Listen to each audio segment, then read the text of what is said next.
കേന്ദ്ര ബജറ്റിന് മുന്നോടിയായി വിവിധ വകുപ്പുകൾ പദ്ധതികൾ തയ്യാറാക്കി സമർപ്പിക്കാൻ ധനവകുപ്പിന്റെ നിർദ്ദേശം. കേന്ദ്ര സർക്കാരിന് കൈമാറുന്നതിന് വേണ്ടിയാണ് പദ്ധതികൾ തയ്യാറാക്കുന്നത്. സാമ്പത്തിക പ്രതിസന്ധി അതിരൂക്ഷമായി തുടരുന്ന സാഹചര്യത്തിൽ കൂടുതൽ കേന്ദ്ര സഹായം നേടിയെടുക്കാനാണ് സംസ്ഥാന സർക്കാരിന്റെ ശ്രമം. ജനം ബ്രേക്കിംഗ്. സംസ്ഥാനം നീങ്ങുന്നത് സമാനതകളില്ലാത്ത കടുത്ത സാമ്പത്തിക പ്രതിസന്ധിയിലൂടെയാണ്. പുതുവർഷത്തിലേക്ക് കടക്കുമ്പോൾ ചിലവുകൾക്കായി പണം കണ്ടെത്താൻ നട്ടം തിരിയുകയാണ് സർക്കാർ. ഈ സാഹചര്യത്തിൽ കൂടുതൽ കേന്ദ്ര സഹായം നേടിയെടുക്കാനാണ് സംസ്ഥാന സർക്കാരിന്റെ ശ്രമം. കേന്ദ്ര ബജറ്റിന് മുന്നോടിയായി വിവിധ വകുപ്പുകൾ പദ്ധതികൾ തയ്യാറാക്കി സമർപ്പിക്കാൻ ധനവകുപ്പ് നിർദ്ദേശം നൽകിയിട്ടുണ്ട്.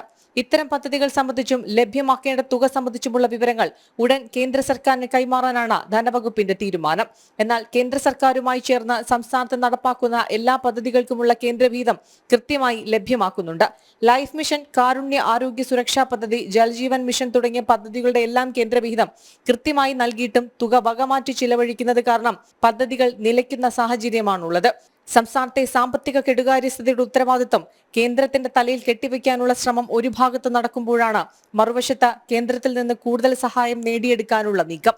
രശ്മി കാർത്തിക, ജനം, തിരുവനന്തപുരം.